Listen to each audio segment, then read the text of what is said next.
We started Sono Games in 2012 with the help of founding members like Risa Lewis.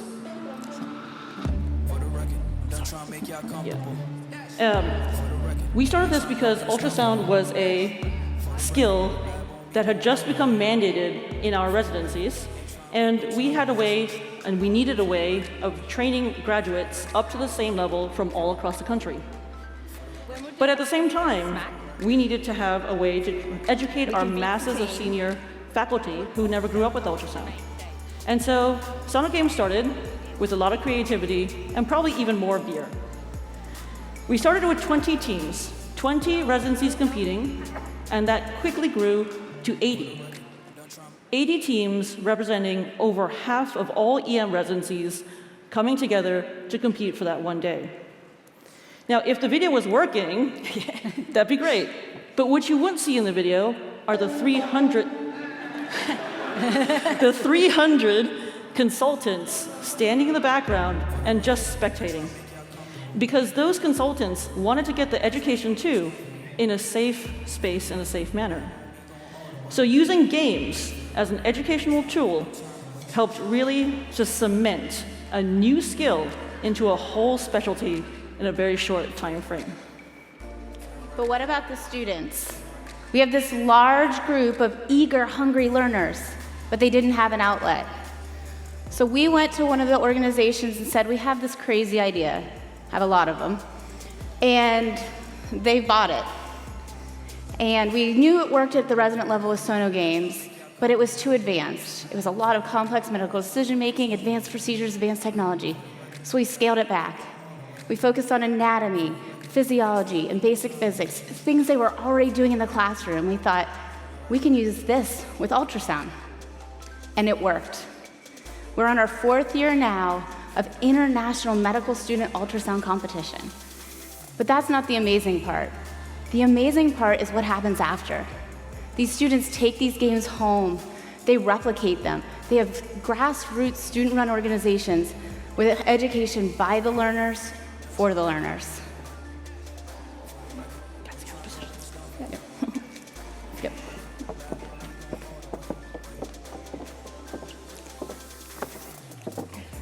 So we're going to show you in a minute how this works. Because we wouldn't rather really talk about games. We want to play with you. And so given that SMAC is 1980s themed, we decided to bring you into a full Pac-Man game. And how this works is each team will act as a joystick. By answering tasks correctly, they get to move their Pac-Man around the board.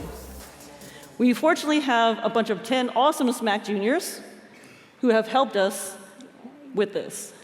And you guys can shout answers too. Down the front. Maybe don't help them out though. Okay, are you guys ready to play? Ready. 1, 2, 3.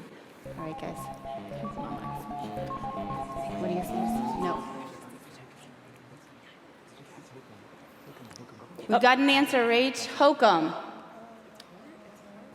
I don't really know how you got that before the feeling wheel came up, but I guess you're right. This is Hokum, and Sharon, give us a short little expo. Hokum, you can see thickened walls, and not much of an outflow track, and a very small LV chamber size. Go, move first, Pac-Man. All right, so Team Pac-Man gets to move to one of their little squares. Good job. Okay, one more.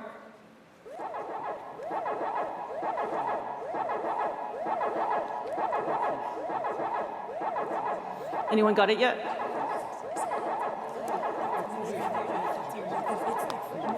Okay, looks like Team A have got it. Team B, I'm not sure you're great at the pathology navigation yet. Okay, They're guessing pleural effusion, and they're right.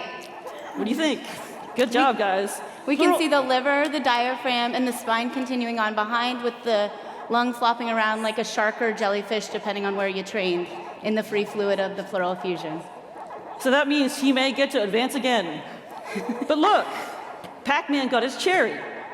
So there's a task on the cherry. Got it. Once each team gets the task on the cherry, they're going to play charades and have to act it out. Their teams have to guess what they're trying to figure out. And you guys can try to guess too. Not a ballerina. Not a very good one, at least. I'll give you a hint. I've got it. It's a physics artifact. Twinkling artifact. It's not ballet. Twinkling artifact. You guys agree? Was that a good twinkling artifact on that side? All right, I think so. So now she gets to go to her yellow circle. Great. Okay. We still got Team Pac-Man over here, one square up. All right, guys.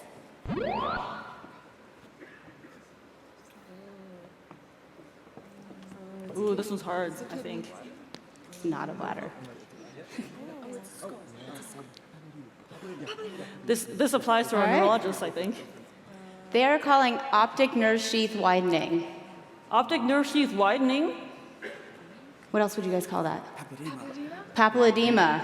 Papilledema is correct. We're not getting any of these, guys. You guys got to catch up. So we have maybe some optic nerve sheath diameter, but what really tells me that there's papilledema is that hump that extends from the optic nerve sheath into the posterior chamber. And this person probably had blurry vision and headaches. Okay, so what's that mean? This team gets to advance yet again. Looks like Team B are 2 squares behind.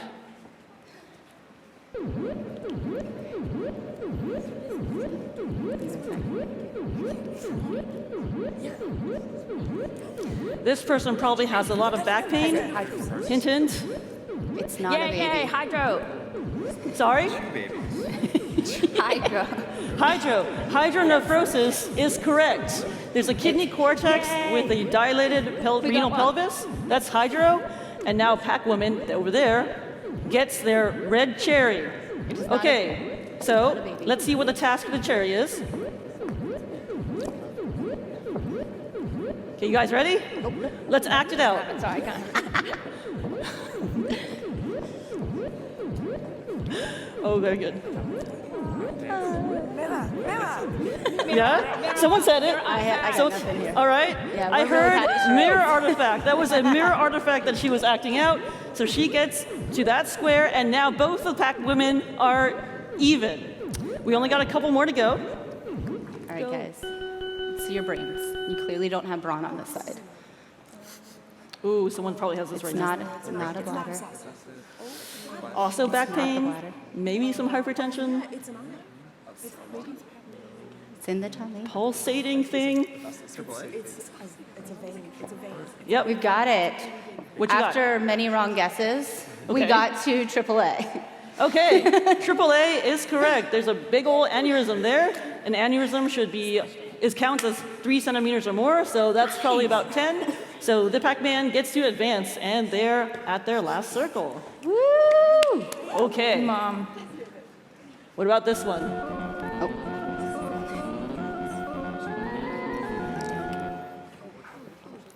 This person's really not doing well at all. They're voting for really bad TV. Yeah, or really bad TV. Okay, VFib. VFib, Yeah? VTAC. What you got? VFib. VFib. VFib or VTAC is correct. This is probably a subxiphoid view where all Finally. the walls are fibrillating. Oh. And now they're even again. Oh, this is getting close.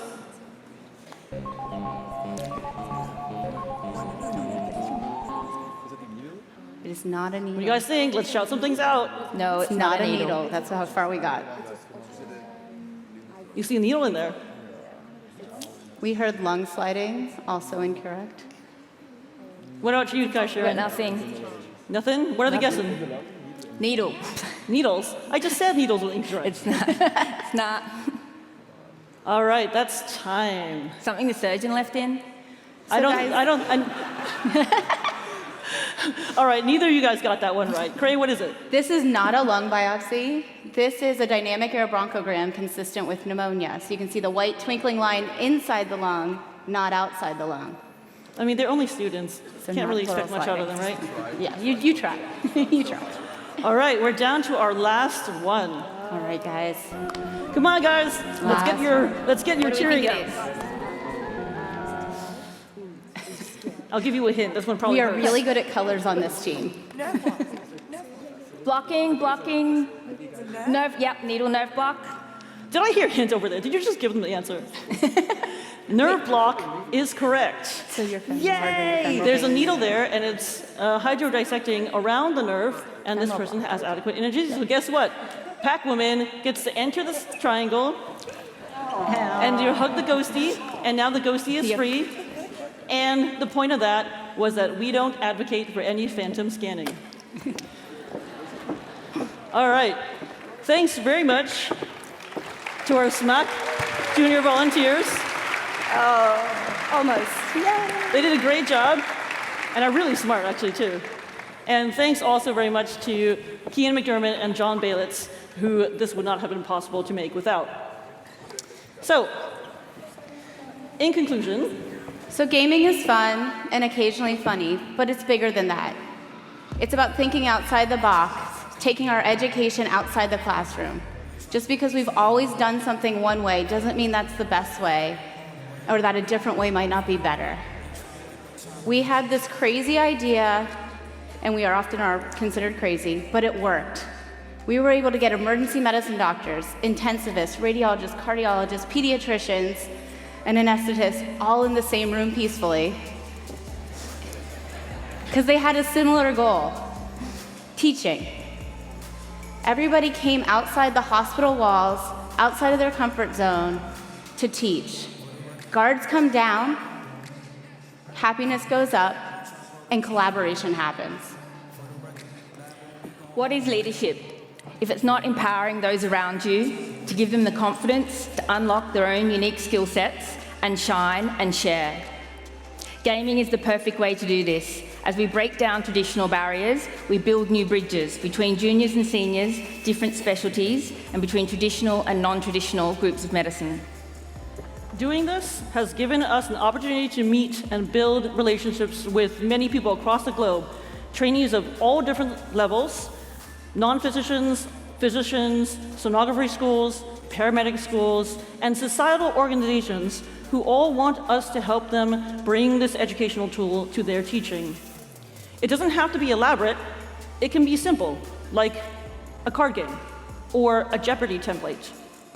When we were in Turkey, we saw them have students insert peripheral IVs in a moving ambulance all across the hotel. That's something that I could never do at my home institution. Finding our education passion by breaking barriers, bridging specialties, and building connections gives us a hope that we can build connections with all of you. Thank you. Thank you, guys.